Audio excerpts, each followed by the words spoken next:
السلام علیکم۔ صراط مستقیم چینل میں آپ سب کو میں خوش آمدید کہتا ہوں۔ آج 16 اپریل 2020 ہے۔ آج کی اہم ترین خبروں کا آغاز اس اہم ترین حدیث پاک سے کیا جا رہا ہے۔ رسول اللہ صلی اللہ علیہ وسلم نے ارشاد فرمایا، 7 تباہ کن گناہوں سے بچو۔ لوگوں نے پوچھا وہ کون سے گناہ ہیں؟ آپ صلی اللہ علیہ وسلم نے ارشاد فرمایا، اللہ کے ساتھ کسی کو شریک کرنا، جادو کرنا، کسی کو ناحق مار ڈالنا، سود کھانا، یتیم کا مال ہڑپ کر جانا، میدان جہاد سے بھاگ جانا، نیک عورتوں پر تہمت لگانا۔ اللہ رب العزت ہمیں ان گناہوں سے بچنے کی توفیق عطا فرمائے، آمین۔ اب ہم نظر ڈالتے ہیں آج کی کچھ اہم ترین خبروں پر۔ میری ان ویڈیوز کو لائک کر کے اپنے دوسرے دوستوں سے لازمی شیئر کر دیا کریں تاکہ وہ بھی یہ معلومات جان سکیں۔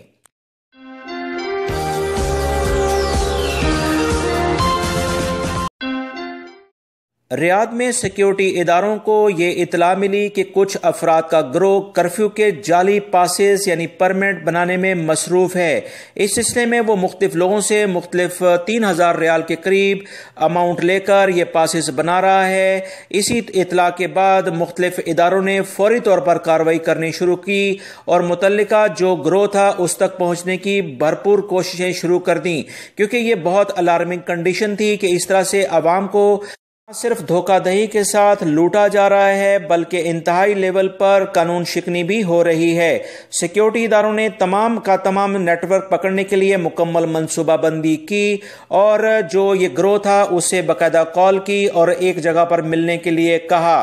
جیسے یہ گروہ کے کارندے وہاں پر پہنچے، سیکیورٹی اداروں نے فوری طور پر انہیں جا دبوچا، جو کہ سعودی اداروں کی ایک بہترین کارروائی کو ظاہر کرتا ہے۔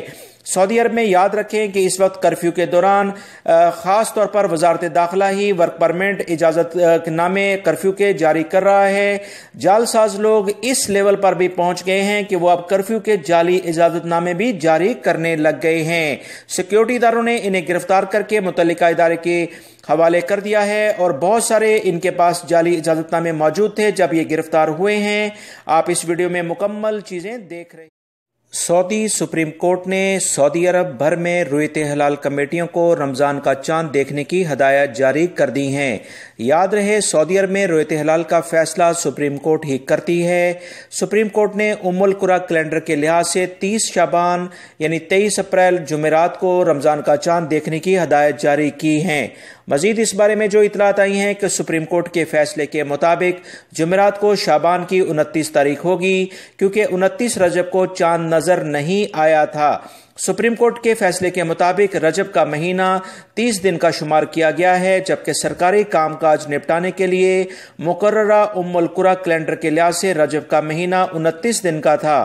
جمعرات کو شعبان کی 30 تاریخ نہیں بلکہ 29 تاریخ ہوگی، لہٰذا اسی بنیاد پر سپریم کورٹ نے کہا ہے کہ 29 رجب کو شعبان کا چاند ثابت نہیں ہوا، لہٰذا رجب کا مہینہ 29 کی بجائے 30 کا شمار کیا جائے گا۔ سپریم کورٹ نے القریٰ کیلنڈر کے لحاظ سے 30 شعبان یعنی کہ 23 اپریل بروز جمعرات کو رمضان کا چاند دیکھنے کی ہدایات جاری کر۔ سعودی عرب میں خصوصی پرواز کے ذریعے مملکت میں رہ جانے والے عمرہ زائرین کو بدھ کے روز پاکستان لے جانے کے انتظامات مکمل کر چکا ہے۔ سعودی ایئر لائن کی خصوصی پرواز بدھ 1 بجے 251 عمرہ زائرین کو جدہ سے لاہور کے لیے روانہ ہو گئی ہے۔ یاد رہے، یہ تمام عمرہ زائرین فلائٹ آپریشن بند ہو جانے کی وجہ سے تقریباً 474 پاکستانی عمرہ زائرین سعودی عرب میں رہ گئے تھے۔ ایک خصوصی پرواز بدھ کو روانہ ہوئی ہے، دوسری پرواز جمعرات کو بقیہ مسافروں کو لے کر ملتان کے لیے روانہ ہو جائے گی۔ ریاض سیکیورٹی اداروں نے غیر ملکی ملازمین کی رہائش گاہ پر ڈاکہ ڈالنے کے الزام میں 2 سعودی شہریوں کو گرفتار کر لیا ہے۔ پولیس کو اطلاع ملی تھی کہ 2 افراد ایک غیر ملکی افراد کی رہائش گاہ میں گھس گئے تھے۔ اسلحے کے زور پر انہوں نے نقدی قیمتی اشیاء چھیننے کے بعد انہیں ڈرایا دھمکایا اور فرار ہو گئے۔ گرفتار سعودی شہری عمر کے لحاظ سے 40 سال کے قریب ہیں۔ ان کے قبضے سے اسلحہ، گولیاں، 4 موبائل فونز اور 4400 ریال بھی برآمد کر لیے ہیں اور انہیں مزید تفتیش کے لیے پبلک پروسیکیوشن کے حوالے کر دیا گیا ہے۔ خادمین حرمین شریفین شاہ سلمان بن عبدالعزیز نے موذی مرض کی وجہ سے متاثر ہونے والے تمام تجارتی شعبوں کی مدد کے لیے بہت سارے فیصلوں کی منظوری دے دی ہے۔ اس فیصلے میں پرائیویٹ اداروں کی مدد ممکن ہو سکے گی۔ بہت سارے پرائیویٹ ادارے جو کہ اپنے ملازمین کو سیلری نہیں دے رہے ہیں، ان کی مشکلات بھی حل ہو جائیں گی اور غیر ملکی ملازمین کو بھی سیلریز ملنا شروع ہو جائیں گی۔ اس کے ساتھ ساتھ سعودی معیشت بھی مستحکم ہو سکے گی۔ شاہ سلمان نے 5 اہم فیصلے کیے ہیں جس سے پرائیویٹ سیکٹر کے متاثرہ اداروں کی مدد ہو سکے گی۔ شاہی حکم نامے کے مطابق پرائیویٹ کمپنیوں کے واجبات ادا کرنے کے لیے 50 ارب ریال فنڈ مختص کر دیا گیا ہے۔ یہ فنڈ ان کمپنیوں کے لیے ہوگا جو حکومتی منصوبوں پر کام کر رہی ہیں یا جن کمپنیوں کے واجبات یعنی ڈیوز سرکاری اداروں نے ادا کرنے ہیں۔ دوسرے فیصلے کے مطابق تجارتی، صنعتی اور زرعی اداروں کی بجلی کے بلوں میں بھی 30% کمی کر دی گئی ہے۔ یہ کمی اپریل اور مئی کے علاوہ دیگر جو بھی 1 مہینہ اور ہوگا ان بلوں میں کی جائے گی۔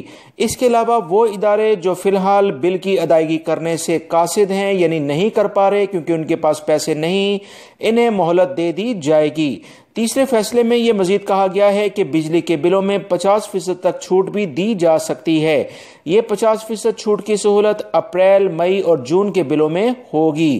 چوتھا فیصلہ بھی کیا گیا ہے جس کے مطابق ان افراد کی مدد کی جائے گی جن کا تعلق ٹرانسپورٹ کے شعبے سے ہے اور جو کسی کمپنی کے تحت کام نہیں کرتے، وہ جنرل ٹرانسپورٹ اتھارٹی میں رجسٹرڈ ہیں اور اس وقت ان کا کام مکمل رک گیا ہے۔ انہیں کم سے کم تنخواہ کے برابر رقم بطور امداد فراہم کی جائے گی۔ پانچواں ایک اور اہم فیصلہ کیا گیا ہے کہ جن کمپنیوں میں حکومت کے شیئرز کا حصہ 51% یا اس سے زائد ہے، انہیں بھی مقامی مارکیٹ میں ترجیح دی جائے گی تاکہ مقامی مارکیٹ کو فروغ مل سکے۔ سعودی حکومت کے یہ جو بہترین اقدامات ہیں، اس سے غیر ملکی اور سعودی شہریوں کی جو جابز کے کافی مسئلے مسائل پیدا ہو گئے تھے وہ انشاءاللہ حل ہو جائیں گے۔ تمام کمپنیاں دوبارہ اپنے قدموں پر 50 ارب ریال کی جو امداد ہے اس سے کھڑی ہو سکیں گی۔ جدہ کے الجامعہ محلے میں قائم اندلسیہ ہاسپٹل کو سیل کر دیا گیا ہے۔ یہ کارروائی ہاسپٹل کے عملے میں وبائی مرض کے کیسز سامنے آنے کے بعد کی گئی ہے۔ اس ہاسپٹل نے اپنی ویب سائٹ پر بیان جاری کر کے کہا ہے کہ وزارت صحت کی ہدایت پر ہاسپٹل کے تمام عملے کا ٹیسٹ کیا گیا۔ ٹیسٹ رپورٹ آنے پر پتہ چلا کہ کئی کارکن اس وبائی مرض میں مبتلا ہو چکے ہیں۔ اس کی وزارت صحت نے متاثرہ کارکنوں کو قرنطینہ منتقل کر کے ہاسپٹل کو سیل کر دیا ہے۔ وہ تمام افراد جو کہ جدہ میں رہتے ہیں اور اس محلے سے منسلک ہاسپٹل میں ان کا آنا جانا رہا ہے، کوشش کریں کہ 937 پر اگر وہ بھی اپنا ٹیسٹ کروا لیں، ان سے بات کر کے تو زیادہ بہتر ہوگا۔ مکہ المکرمہ ریجن میں شہریوں کی جانب سے مختلف محلوں میں قائم لانڈریوں کو بند کرنے کا مطالبہ کیا جا رہا ہے۔ مکہ کے شہریوں کا کہنا ہے کہ بہت سی لانڈریاں ایسی ہیں جہاں بھیڑ بھاڑ کی وجہ سے موذی مرض کی منتقلی کا خدشہ پیدا ہو رہا ہے، لہٰذا حفاظتی اقدامات کے تحت جیسے حجام یعنی ہلاک وغیرہ کی شاپس کو بند کیا گیا ہے، ویسے ان مغسلوں پر بھی پابندی عائد کی جائے تاکہ وبائی مرض کے پھیلنے کے امکانات کو کم سے کم کیا جا سکے۔ وبائی مرض کے پھیلاؤ کی روک تھام کے لیے متعلقہ کمیٹیوں نے مزید احتیاطی تدابیر اختیار کرتے ہوئے 15 سال سے کم عمر بچوں کو مارکیٹوں میں لے جانے پر پابندی عائد کر دی ہے۔ اس فیصلے اور احتیاطی تدابیر پر عمل کرنا ہر سعودی شہری اور غیر ملکیوں پر لازم قرار دے دیا گیا ہے۔ یاد رہے دنیا بھر میں پھیلنے والے اس وبائی مرض سے اب تک 19,96,000 افراد متاثر ہوئے ہیں، جبکہ 1,27,000 سے زائد افراد اپنی جانیں بھی گنوا بیٹھے ہیں۔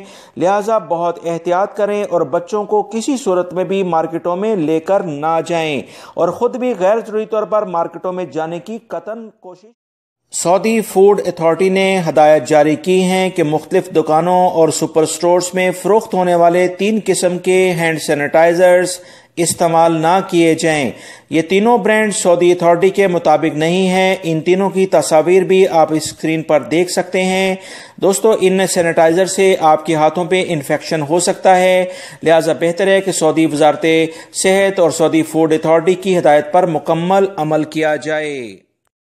سعودی محکمہ موسمیات نے کہا ہے کہ سعودی عرب میں اگلے 10 دن تک موسم غیر مستحکم رہے گا، جس میں مختلف ایریاز میں تیز بارشیں اور کہیں ہلکی بارشیں ہوں گی اور تیز ہواؤں کے ساتھ یہ بارشوں کا سلسلہ جاری رہے گا۔ مزید انہوں نے کہا ہے کہ تمام افراد احتیاطی تدابیر اختیار کریں۔ اس میں الجوف، ریاض کے کچھ ایریا، قصیم، مدینہ منورہ، مکہ المکرمہ، جدہ کے علاقے شامل ہیں اور سعود کا پورا ایریا شامل ہے۔ مزید انہوں نے کہا کہ دمام کے علاقے بھی ان بارشوں سے متاثر ہوں گے، لہذا تمام افراد احتیاطی تدابیر لازماً اختیار کریں۔